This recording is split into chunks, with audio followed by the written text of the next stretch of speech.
Salut la gang, Faberglass de MMA Talk, puis vous le savez peut-être pas, mais j'ai la fâcheuse manie de tout classer ce qui me tombe sous la main. Ça fait que je vous ai concocté un petit top 10. Le top 10 des combats les plus attendus par les partisans de MMA pour le mois de décembre 2017. Mais avant de commencer, laissez-moi un like sur la vidéo, laissez-moi un commentaire pour me dire c'est quoi vos combats que vous attendez le plus pour le mois de décembre 2017. Allez vous abonner à Québec MMA pour plus de contenu et allez liker et vous abonner à MMA Talk sur Facebook parce que c'est là que ça se passe. Et on commence avec 3 mentions honorables rapidement. J'ai Marlon Moraes contre Aljamain Sterling. Ça a lieu en fin de semaine à l'UFC Fresno le 9 décembre 2017. Ça va être un excellent combat. Le gagnant de ce combat-là va définitivement move up dans la division et se retrouver encore plus près d'un title shot. C'est donc un combat excessivement important et un combat qui va être très intéressant.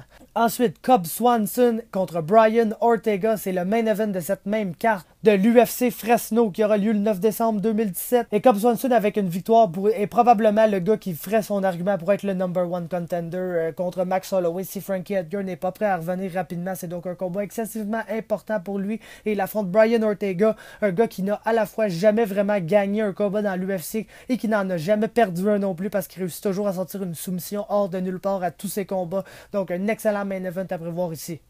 Dernière mention honorable, Jimmy Rivera contre John Lineker à l'UFC 219 du 30 décembre 2017. Écoutez, comment passer à côté, John Lineker, c'est un slugger, ça va être un incroyable combat debout. Et puis le gagnant sera probablement le next in line pour un title shot à 135 livres. Donc au numéro 10, je me devais de l'insérer, même si c'est un combat qui va avoir lieu à des heures peu conventionnelles. C'est un combat que je vais tenter de pouvoir voir live parce que ça va être tout un affrontement. C'est Abdul Aziz Abdulvakabov contre Edouard Vartanian. Ça va être le combat principal de l'ACB 77 Moscou qui va avoir lieu le 23 décembre 2017. Puis ça, écoutez, ça va être un combat absolument incroyable. Ça va être un rematch pour le championnat lightweight de l'ACB. Abdul Aziz Abdulvakabov a battu Ali Bagov en 2014 pour devenir champion.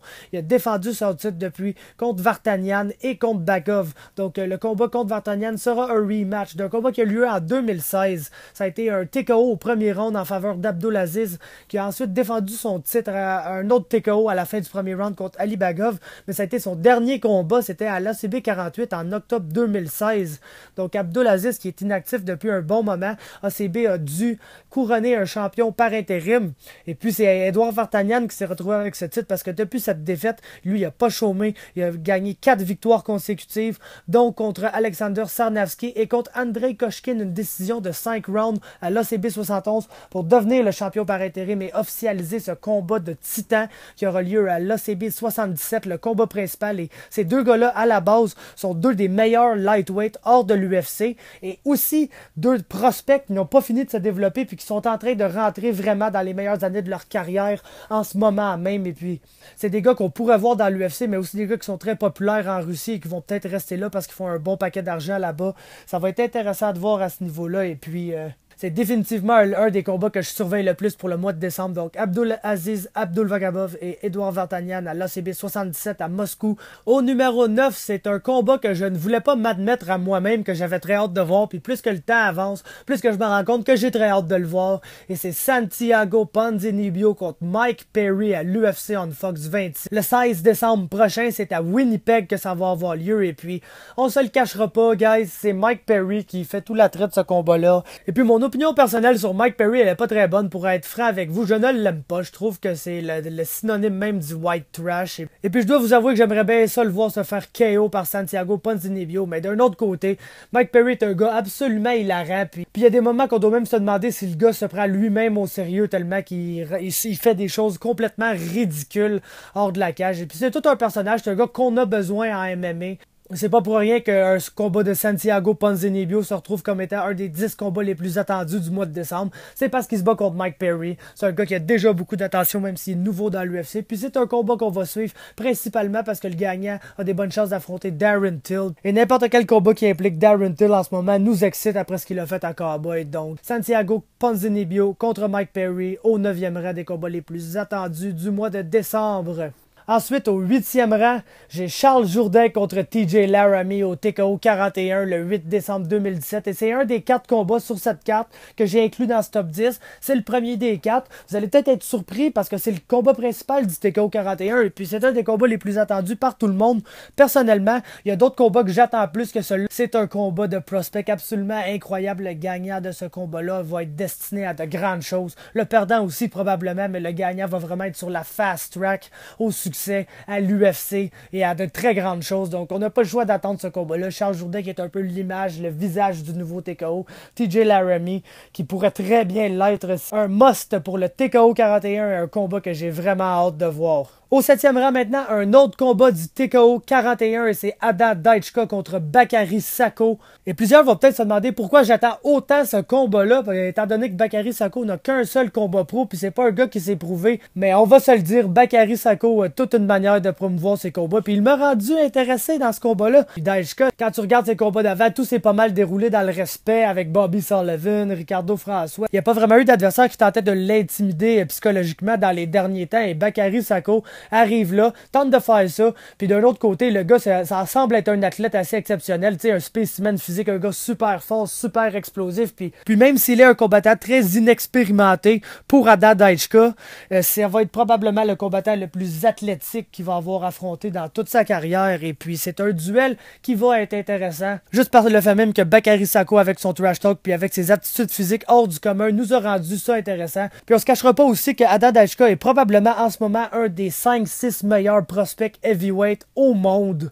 Et puis ça pèse lourd dans la balance à chaque fois qu'on a la chance de voir un prospect de ce calibre-là être dans un combat pour le titre. C'est quelque chose qui nous excite. Donc j'ai pas le choix de le mettre au numéro 7 de mes combats les plus attendus du mois de décembre 2017. On passe maintenant au numéro 6 et c'est à l'UFC 219, une autre carte qui a beaucoup de combats sur cette liste. Et puis après Rivera contre Linker dans les mentions honorables, j'ai maintenant Carlos Condit contre Neil Magny. Et on se le cachera pas, ce combat-là m'excite strictement parce que c'est le retour de Carlos Condit. Puis c'est un de mes combattants préférés de toute l'histoire du sport, comme beaucoup de gens d'ailleurs, un combattant qui est aimé de tous, un combattant culte et un combattant que j'estime qu'il a un grand rôle à jouer dans la manière dont le MMA se pratique de nos jours. Beaucoup de combattants modernes comme Tony Ferguson, Max Holloway ont un style que je crois est grandement inspiré d'un style comme Carlos Condit a pratiqué toute sa carrière. Et puis Carlos Condit étant quand même un gars pas super vieux, c'est un gars qui est avancé dans sa carrière. Puis il est impossible pour moi de pas m'exciter à l'idée d'un combat de Carlos Condit. Neil Magny est peut-être pas le meilleur adversaire, mais étant donné que Condit, on le sait tous, qui s'en vient un peu vieux, c'est quand même un test de bon calibre, Neil Magny. Donc c'est un combat très attendu, mon 6e combat le plus attendu du mois. Et puis on passe dans le top 5 au numéro 5, j'ai Robbie Lawler,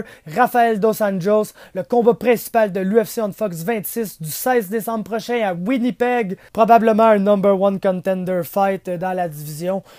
Pour Rafael Dos Anjos, parce que je serais surpris vraiment qu'on relance Robbie Lawler dans un combat contre Tyron Woodley immédiatement. Si Dos Anjos gagne ça, il y a des bonnes chances qu'il soit le number 1 contender. Puis anyway, c'est pas vraiment ça qu'on regarde. On regarde si ça va être un bon combat. Puis c'est sûr que ça va être un bon combat. Robbie Lawler est dedans. Et puis Robbie Lawler est un gars qui, même s'il prend de l'âge, vend très chèrement sa peau. Et puis je le mets au 5e rang parce que l'option que Rafael Dos Anjos sorte le lutteur en lui-même et fasse juste dominer ce combat-là au sol pendant 5 rounds est une option très probable, on se le cachera pas, mais on peut pas ne pas être excité à l'idée d'un combat de Robbie Lawler, c'est pour ça que je me le dois de le mettre au numéro 5 de ma liste. Puis on passe au numéro 4, j'ai le combat principal de l'UFC 219 du 30 décembre prochain, Chris Cyborg contre Holly Holm.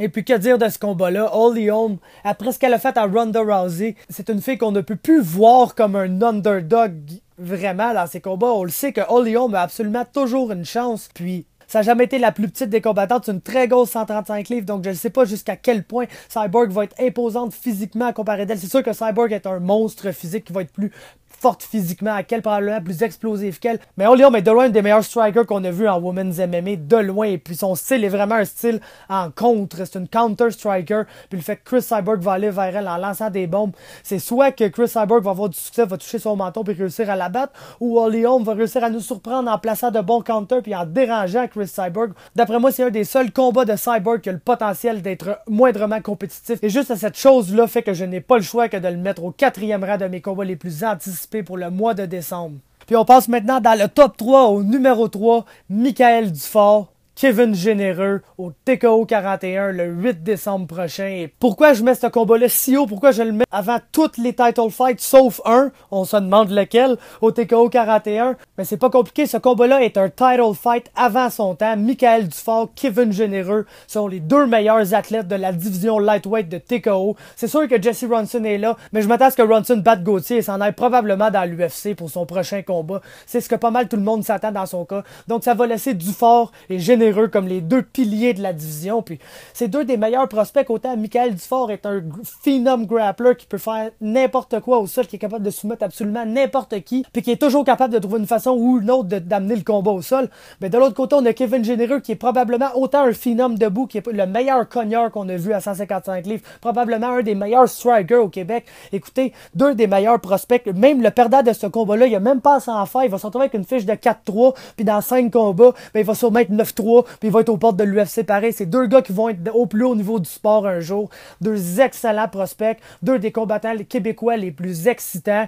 Et puis regardez, j'ai la chair de poule juste à parler de ce combat-là. Michael Dufort, Kevin Généreux, 8 décembre prochain au TKO 41. C'est en fin de semaine, puis vous ne pouvez pas manquer ça. Ça va être explosif et ça va probablement être bref aussi. Donc c'est mon numéro 3. Je peux rien dire de plus sur ce combat-là. Ça va être un spectacle absolument délectable. Et en parlant de spectacle absolument délectable, sur la même carte, mon numéro 2, le People's Main Event, Marc-André Barriault contre Strania Gavrilovic. Que dire de plus? Une des plus grandes rivalités de l'histoire des arts martiaux mixtes au Québec. Ça se parle d'un bord puis de l'autre. Écoutez, Strania a réussi à faire sortir du trash talk de Marc-André Barriault, le gars qui est tellement poli, respectueux, toujours à sa place, qui a pratiquement fait sa devise du fait qu'il fait parler ses actions dans la cage et non avant le combat et après le combat. Barriault, c'est pas un gars de trash talk, puis Gavrilovic a fait sortir le méchant dans Marc-André Barriault. Ça va être un rematch absolument explosif. Deux autres gars qui ne déçoivent jamais, des cogneurs. Écoutez, ça va être absolument exceptionnel. On a ça pour 5 rounds en plus. Puis le premier combat a été excellent. Il était sur 3 rounds. Puis je pense que le seul reproche qu'on peut faire à ce combat-là, c'est que tout le monde est un peu resté sur son appétit à la fin parce qu'on voulait tellement avoir plus. Puis on voulait tellement pouvoir savoir c'était qui le vrai gagnant de ce combat-là. Chose qu'on n'a absolument pas pu déterminer après le premier combat. Donc Barriault, Gavrilovic 2, le rematch, c'est absolument exceptionnel, délectable, magique. Ça va être le plus beau combat qu'on va avoir vu depuis de nombreuses années au Québec en termes d'amplitude, de big fight feel. Quand ce combat-là, quand les deux gars vont marcher vers la cage de TKO, vendredi soir au Centre Bell, tout le monde dans la salle va avoir la chair de poule. On va se sentir comme si c'était un big fight, comme si c'était le McGregor contre Nate Diaz du Québec. Un combat absolument sensationnel. Puis il y a seulement qu'un combat dans tout le mois de décembre qui peut topper ça. Et puis, je ne sais même pas si j'ai envie d'en parler parce que j'ai tellement peur qu'il arrive de quoi puis ça arrive pas. Si vous l'avez pas deviné rendu là, je parle de Khabib Nurmagomedov contre Edson Barboza, le co-main event de l'UFC 219, le 30 décembre prochain. Et puis, on se cachera pas, je suis un énorme marque pour Khabib Nurmagomedov. C'est littéralement un de mes 2-3 combattants préférés dans l'UFC. C'est pas compliqué sur le mon top 5. Khabib, Joanna, Jacare, les frères Diaz. C'est pas mal ça que c'est. Et puis, ça fait tellement des années que j'ai hâte de le voir au plus haut niveau du sport, puis ça fait tellement d'années que je m'attends à ce que ce gars-là soit champion, puis je suis encore convaincu que c'est probablement le meilleur lightweight au monde, même si Tony Ferguson est en train vraiment de se sauver avec cette discussion-là. Puis c'est la chance à Khabib de prouver qu'il est en santé, qu'il est prêt de battre Edson Barboza, qui est même pas un match-up facile pour lui. On s'entend si Barboza arrive là, puis le leg kick brutalement après quelques minutes, puis que Khabib est absolument pas capable d'amener ce combat-là au sol, ça sera même pas un combat serré, là. Si Barboza peut garder ça debout tout le long, ça sera pas un combat serré. Si le combat va au sol, ça sera pas un combat serré non plus. C'est un genre de Michael Dufort contre Kevin Généreux, mais au plus haut niveau du sport. Ici, on parle pas du deuxième contre le troisième meilleur au Québec. On parle probablement du deuxième contre le troisième meilleur au monde. C'est la version sur la sauce de Dufort contre Généreux. Si Khabib gagne ça, il n'y a aucune question qu'il va tout faire pour essayer de se battre contre Ferguson, considérant que McGregor est un peu dans la brume en ce moment. Si Barboza gagne ça, je crois pas que personne va se plaindre à l'idée d'un Barboza contre Ferguson 2 après le classique absolu qu'ils nous ont livré dans le passé. Donc écoutez, Khabib Nurmagomedov, Edson Barboza, on trouvera pas mieux que ça dans le mois de décembre, puis on trouvera pas beaucoup mieux que ça cette année, à part peut-être les combats du mois de décembre qui ont déjà eu lieu. Je voulais quand même porter une petite mention à ces combats-là. Je parle évidemment Daddy Alvarez contre Justin Gaethje. Il y a aussi Yancy Medeiros contre Cowboy Oliveira qui était absolument génial. Et puis, Max Holloway, Aldo 2, Francis Ngannou contre Overeem. Tous ces combats-là ont été absolument géniaux. Tous ces combats-là auraient été très hauts dans mon top 10 si je l'avais fait une semaine avant. Puis c'est ça, l'UFC 218 a commencé le mois de décembre sur une note absolument exceptionnelle. Puis avec les 10 combats que je viens de vous nommer là, je crois que on a tous les éléments pour que le mois de décembre soit aussi magique que la carte qu'on a vue samedi soir à Détroit. Donc c'est tout ce que j'ai à dire à ce sujet-là. C'est mes 10 combats les plus attendus du mois de décembre. Laissez-moi un like sur la vidéo. Laissez-moi un commentaire pour vous me dire c'est quoi vos combats les plus attendus pour ce mois-ci. Abonnez-vous à Québec MMA sur YouTube pour plus de contenu. Allez liker et vous abonner à MMA Talk sur Facebook parce que c'est là que ça se passe. Puis on se voit une prochaine fois.